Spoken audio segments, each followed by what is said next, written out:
ایک صحابی رکوع میں پہنچے، رکوع میں کچھ دیر کے بعد، اور تیز سے انہوں نے رکوع کے بعد والی دعا پڑھی، الحمدللہ حمدن کثیرا طیبا مبارکا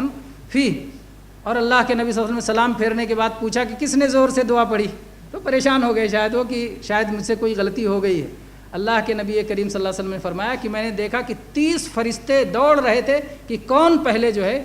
اس کو لے لے اور اس کا ثواب لکھ دے۔ تو گویا ذکر کبھی بلند آواز سے ہو جائے، کبھی کے لفظ پہ غور کریں، ذکر کبھی بلند آواز سے ہو جائے تو انشاءاللہ حرج نہیں ہے۔ نہیں چھینکنے پہ نہیں کہا تھا، وہ آئے تھے رکوع کے بعد شامل ہوئے تھے اور سانس تھوڑی تیز چل رہی تھی تو دعا پڑھے تو بلند آواز ہو گئی۔ گویا عام طور پر بعض جو ہمارے جو ہے لوگ یہ بات کہتے ہیں کہ ہمیشہ دعا رکوع کے بعد والی زور ہی سے پڑھنا چاہیے، یہ استدلال صحیح نہیں ہے، اس لیے کہ اگر ایسی بات ہوتی تو سارے صحابہ زور سے پڑھے ہوتے،